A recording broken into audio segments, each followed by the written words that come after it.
Assalamualaikum warahmatullahi wabarakatuh. Perkenalkan nama saya Mirna Burhan dengan NIM 1914543 dengan program studi Logistik Migas. Di sini saya akan mempresentasikan dengan judul pengaruh proses distribusi biosolar terhadap ketahanan stok tangki timbun The Fuel Terminal X.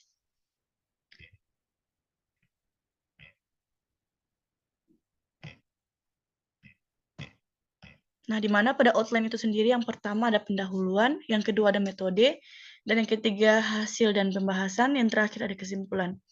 Di mana pada pendahuluan itu sendiri, seiring dengan pertambahan penduduk, kebutuhan transportasi masyarakat juga semakin meningkat, yang tercermin dari frekuensi arus listrik yang menyebabkan padamnya listrik. Hal ini tentu saja mempengaruhi kebutuhan masyarakat akan bahan bakar minyak atau BBM, khususnya biosolar.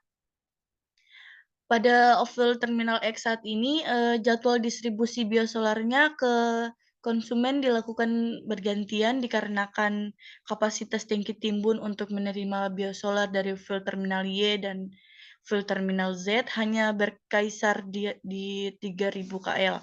Sedangkan permintaan konsumen pada setiap harinya dapat lebih dan lebih, menyebabkan proses pendistribusian ke konsumen dengan cara mengantre.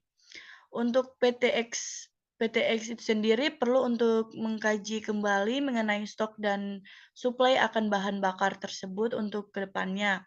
Dibutuhkan suatu pemikiran atau sistem yang dapat mengendalikan jumlah stok akan bahan bakar agar tidak mengalami kekurangan ataupun kelebihan yang merugikan.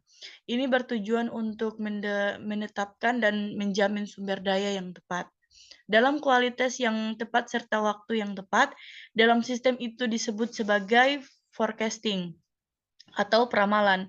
Nah, peramalan atau forecasting itu sendiri merupakan suatu kegiatan untuk mengetahui apa yang akan terjadi pada masa yang akan datang dengan memperhatikan dan mempertimbangkan data-data yang tersedia dari masa lampau. Di mana pada metodenya itu sendiri, metode penelitian yang digunakan oleh penulis berupa penelitian jenis kuantitatif. Penelitian jenis kuantitatif dilakukan berdasarkan data.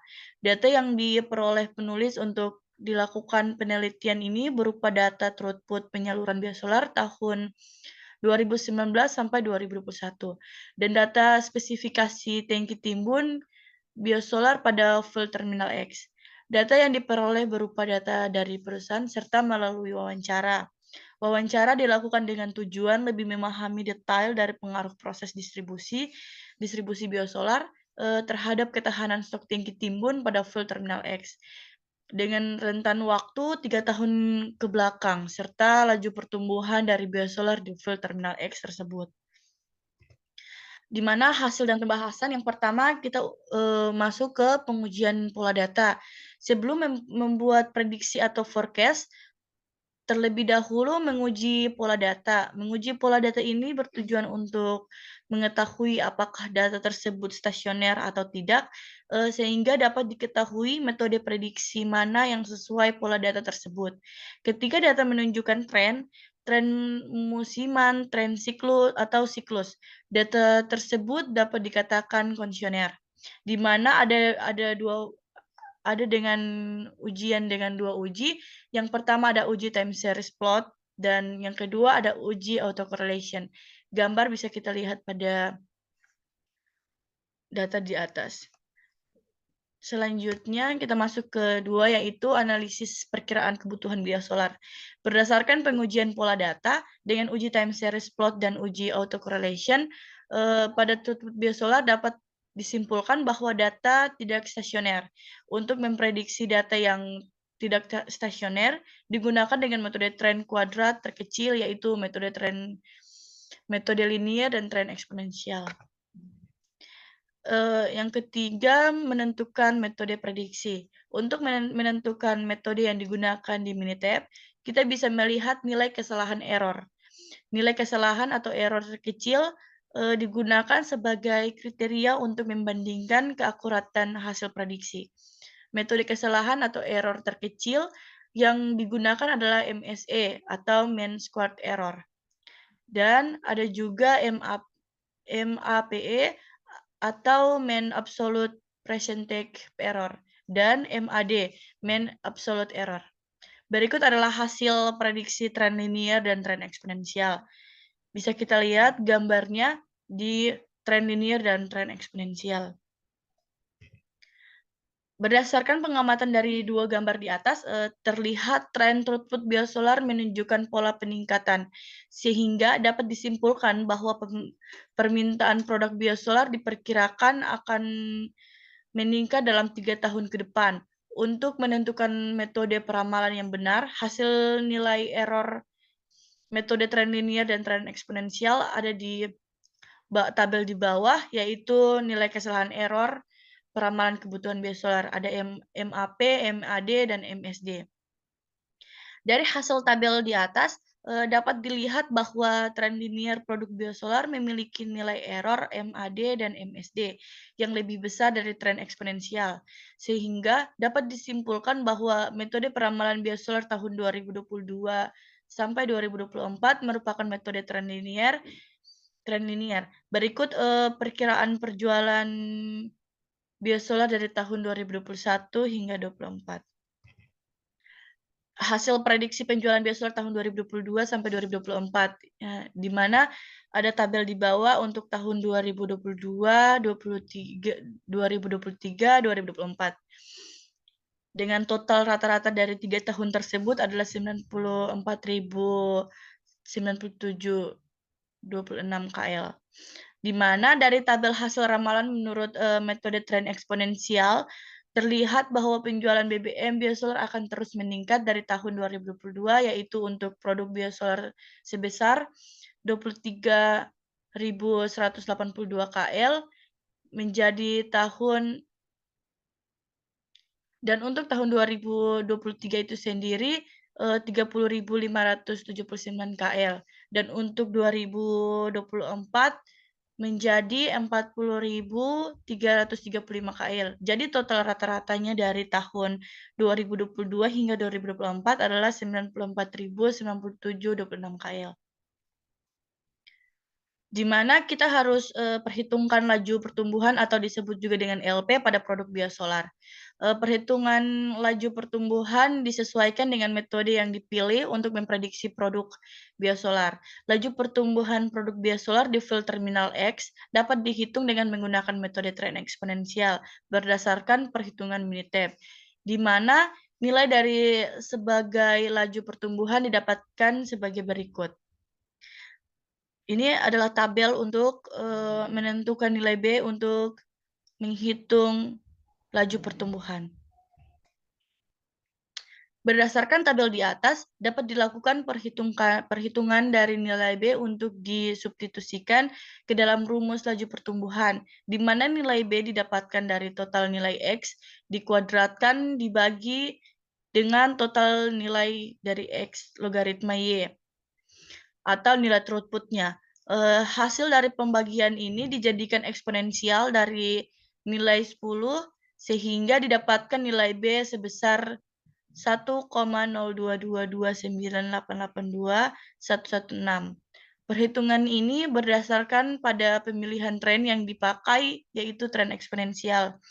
Nilai B kemudian disubstitusikan ke rumus dari laju pertumbuhan sebagai berikut, yaitu dengan rumus LP sama dengan B kurang 1 dikali dengan 100%. Ini adalah data ganjil, di mana nilai B itu sendiri adalah 1,02229882116 dikurang dengan 1 terus dikali dengan 100%, dan hasilnya adalah 2%. Selanjutnya tingkat pemanfaatan tangki timbun. Nah, di mana ada 2 perhitungan. Di situ yang pertama ada utilitas tangki bahan baku atau tangki timbun. Fungsi tangki timbun menampung bahan bakar biosolar untuk distribusi atau penjualan.